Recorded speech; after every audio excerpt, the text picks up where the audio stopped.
Hello hi welcome back to my channel. ఈరోజు మేము లుంబినిలో అన్నీ చూసేసాక ప్రదేశాలన్నీ మూడో రోజు పోఖ్రాకు బస్సులో బయలుదేరాము. పోఖ్రాకు మొత్తం ఘాట్ రోడ్డు స్టార్ట్ అయింది. ఇక్కడ చూస్తున్నారు కదా, ఈ వాటర్ ఫాల్ ఎంత బాగుందంటే ఇంకా చెప్పలేనండి. ఇక్కడ ఒక కొండ నుంచి ఇంకో కొండ వెళ్ళడానికి ఇలాగ హ్యాంగింగ్ బ్రిడ్జ్ నిర్మించబడి ఉందండి. ఇక్కడ ఒక హ్యాంగింగ్ బ్రిడ్జ్ ఉంటే ఇలా ఫొటోస్ అవి తీసుకున్నాం. చాలా బాగుంది, చాలా లాంగ్ బ్రిడ్జ్ అండి ఇది. మా నేపాల్ వీడియో ఫస్ట్ వీడియో లుంబినిది ఉందండి. ఎవరైనా చూడని వాళ్ళు అది చూసి మాకు సపోర్ట్ చేయండి. ఇక్కడ చూసారు, అవి కొండలంతా ఫార్మింగ్ చేస్తున్నారు, స్టెప్ బై స్టెప్ ఉంది కదా. మేము ఫోటోషూట్లన్నీ అయిపోయింది. ఈ హ్యాంగింగ్ బ్రిడ్జ్ అయితే చాలా బాగుందండి. అందరూ చాలా సగం వరకు వెళ్ళి చూసి వచ్చారు, కానీ నాకు భయం వేసి ఆ ముందునే ఉండేసి ఫొటోస్ తీసుకొని వచ్చేసాను. ఇంకా ఫోటోషూట్ అయిపోయాక మేము పోఖరా హోటల్కి వచ్చామండి. వెల్కమ్ డ్రింక్స్ అన్నీ ఇచ్చారు మాకు. ఆ నైట్ పోఖరాలో ఉండి మార్నింగ్ సారంకోట్ సన్ రైజ్ వ్యూ పాయింట్కి బయలుదేరి వెళ్ళాము. ఈ సారంకోట్ వ్యూ పాయింట్లో సన్ రైజ్ పడి మనకి అన్నపూర్ణ రేంజ్ ఇంకా ధౌలగిరి పర్వతాలు, హిమాలయాలు, మంచు పర్వతాలు కనిపిస్తాయి. కాకపోతే ఆ రోజు సన్ రైజ్ 7 o'clock అవ్వడం మేము ఆ వ్యూ అంతా చూడలేకపోయాము. సన్ రైజ్ మిస్ అయ్యాము. కానీ ఇక్కడ మిగతా వ్యూ పాయింట్ అయితే చాలా బాగుందండి. అందరు చూడండి, ఎలాగ అందరూ ఫొటోస్ వీడియోస్ రెడీగా పెట్టుకున్నారు. కాకపోతే బ్యాడ్ లక్, సన్ రైజ్ కొంచెం లేట్ అయింది. ఈ సారంకోట్లో ఇలాగ శాలిగ్రామాలు ఇంకా రుద్రాక్షలు అన్నీ అమ్ముతూ ఉన్నారండి. ఇవన్నీ షాపింగ్ అంతా చూసుకున్నాం మేము.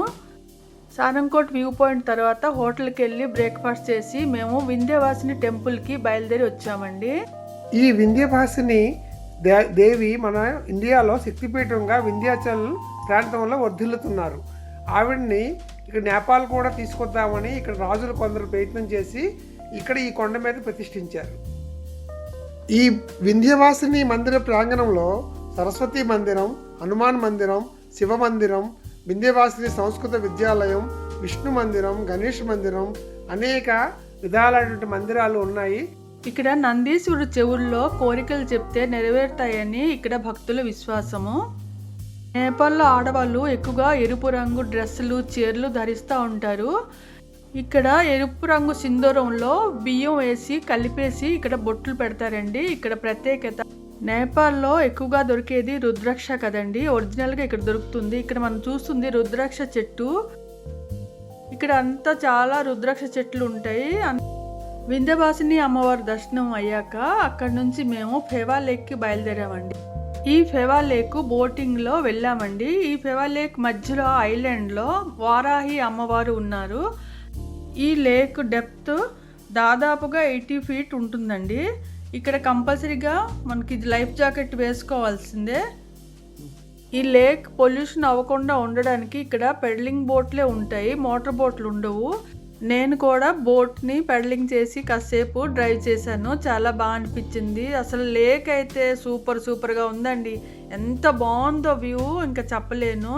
చాలా ఎంజాయ్ చేసాము. ఇగో మన టెంపుల్ వచ్చేస్తుంది. ఇక్కడ బారాయి అమ్మవారిని లక్ష్మీదేవి స్వరూపంగా కొలుస్తారు. ఈ లేక్ మధ్యలో ఈ గుడి ఉండడం, చుట్టుపక్కల వ్యూ అయితే చాలా బాగుందండి. అందులో ఈవినింగ్ టైం కదా, చాలా బాగుంది. ఇక్కడే కాసేపు మేము గడిపాము. అమ్మవారిని కూడా చక్కగా దర్శించుకున్నాము. ఇక్కడ చూస్తుంది ఇలాగా ఒక రిబ్బన్లా కనిపిస్తున్నాయి కదా, ఇవి మనసులో కోరికలు నెరవేరాలని ఇక్కడ అందరూ రిబ్బన్లు ఇలా కడుతున్నారండి. ఇక బారయ్య అమ్మవారు రూపం ఇది. అక్కడ వీడియోలు, ఫొటోస్ లోపల ఎలా లేదు కాబట్టి మేము ఫోటోలు లోపల తీయలేదు. ఇక్కడ నేపాల్లో ప్రతి టెంపుల్లో స్పెషల్ దర్శనాలు అవి ఏమి లేదండి. అందరూ లైన్లో వెళ్ళి దర్శించుకోవడమే. ఈ లేక్ దగ్గర అందరూ ఫోటోలు అన్నీ తీసుకుంటున్నారు. కొంతమంది వెడ్డింగ్ షూట్లు కూడా అవుతున్నాయి. ఇందులో చేపలు కూడా మేము చూసాము, చిన్న చేపలు చాలా బాగున్నాయి. అయిపోయిన దర్శనాలు అయిపోయాక మేము రిటర్న్ అవుతున్నాం బోట్లో. ఇప్పుడు మేము దేవీస్ ఫాల్కి వెళ్ళామండి. ఈ డేవిస్ ఫాల్ అనేది మనం చూసాం కదా ఇందాక, ఫెవా లేక్ అక్కడ ఉన్నటువంటి వాటర్నే ఇక్కడ ఫాల్గా ఏర్పడుతుందండి. అయితే ఈ ఫాలు కొంత దూరం జస్ట్ ఒక 100 మీటర్లు కూడా వెళ్ళి మళ్ళీ మాయ అయిపోతుంది, మరి మనకు కనిపించదు. అక్కడ నుండి మళ్ళీ గుప్తేశ్వర మహాదేవ్ టెంపుల్లో ఉన్నటువంటి గుహలో మళ్ళీ ఈ ఫాల్ కనిపిస్తుంది.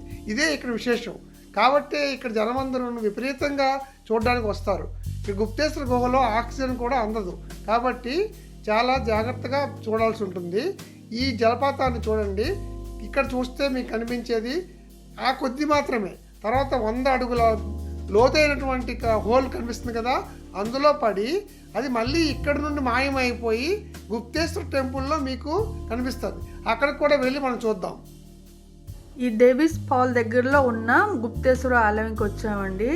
ఇదైతే చాలా మెట్లు ఉంటుంది, లోపలికి వెళ్ళాలి, కొంచెం టఫ్గానే ఉంటుంది అని అన్నారు.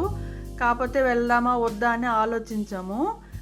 ఒకసారి వెళ్దాంలే, ఎంతవరకు వెళ్దాం అని చెప్పి వెళ్ళాము. కానీ చాలా అద్భుతంగా ఉందండి టెంపుల్లో అయితే. లోపల ఎవరు మిస్ అవ్వకుండా అయితే వెళ్ళి చూడొచ్చు, చాలా బాగుంది. మనం ఈ టెంపుల్ లోపల గుహ లోపలికి వెళ్ళేటప్పుడు ఇలాగ షాపింగ్లు అన్నీ ఉన్నాయి. ఈ మెట్లు కూడా ఉంటుంది లోపలికి వెళ్ళేటప్పుడు, చాలా అందంగా ఉంటుంది ఈ మెట్లు కూడా. ఇలాగా గుహలోకి ఇలాగా స్టెప్స్ ఉన్నాయండి, స్టెప్స్ దిగుతూ గుహలోకి వెళ్ళాలి. ఇక్కడైతే చెప్పులు షూస్ ఏమి తీయకూడదు. లోపలికి వెళ్ళిన తర్వాత అక్కడ గుడి ముందు జస్ట్ తీయొచ్చు, కానీ ఆ చెప్పులు అవి తీయొద్దని చెప్పారు. మేము కూడా షూస్ వేసుకొని లోపలికి వెళ్ళాము.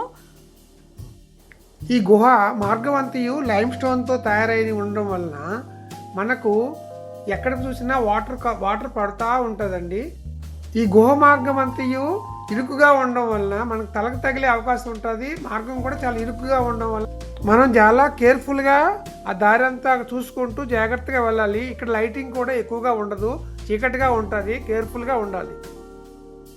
ఇక్కడ అడవి ప్రాంతం అంతా క్లీన్ చేస్తూ ఉండగా ఈ గుహలో శివలింగం స్వయంగా వెలిసిన శివలింగం చూసి అక్కడ ప్రజలు ఇక్కడ గుప్తంగా ఉన్న శివలింగాన్ని కొలిచారు. అందుకే అందరూ కూడా గుప్తేశ్వర మహాదేవ్గా పేరు పెట్టారు. ఇక్కడ ఈ జలపాతం కూడా 500 మీటర్ల లోపల నుండి ప్రవహించి అది ఎక్కడికి కనుమరుగైపోతుంది, కనబడదు. ఈ గుహలోకి ఒకరి తర్వాత ఒకరు అలాగా లైన్గా జాగ్రత్తగానే వెళ్తున్నారండి అందరూ. ఈ గుప్తేశ్వర మహాదేవ్ గుహ నేపాల్లోని పోఖ్రా నగరంలో ఉన్న ఒక ప్రసిద్ధ పుణ్యక్షేత్రం మరియు సహజ అద్భుతం. ఇది శివుడికి అంకితం చేయబడిన పవిత్ర గుహ. గుప్తేశ్వర్ అంటే దాగి ఉన్న దేవుడు అని అర్థం. ఇక్కడ మీరు శివుణ్ణి దర్శించుకోండి. ఈ గుహ లోపలికి అయితే చాలా స్టెప్స్ ఉన్నాయండి. చూస్తున్నారా ఈ అద్భుతమైన దృశ్యం? ఇంత కష్టపడి వచ్చినందుకు ఫలితం దక్కిందండి. ఎంత బాగుందంటే ఇంక చెప్పలేను. ఆ ఫాల్ చూసి చాలా హ్యాపీగా ఫీల్ అయ్యాము. ఈ గుప్తేశ్వర గుహలో తీజ్ పండుగ ఇంకా మహాశివరాత్రులు చాలా బాగా ఘనంగా జరుపుతారండి. ఈ గుహలోకి ప్రవేశించడానికి విదేశీయులకు 100 నేపాలీ రూపాయలు ఛార్జ్ చేస్తారు. ఈ గుడి మనకు ఉదయం 7 గంటల నుండి సాయంత్రం 6 గంటల వరకు తెరిచి ఉంటుందండి. ఈ గుహలో శివలింగం వరకు వెళ్ళడానికి కనీసం 200 మెట్లు దిగాల్సి ఉంటుంది. దర్శనం అయ్యాక బయటకు వచ్చాం. బయట చాలా వర్షం పడుతుంది. బయట ఈ జలనారాయణుడి దర్శనం కూడా చేసుకున్నాక ఇంకా రూమ్లోకి వచ్చి ఆ రోజు నైట్ రెస్ట్ తీసేసుకున్నాము.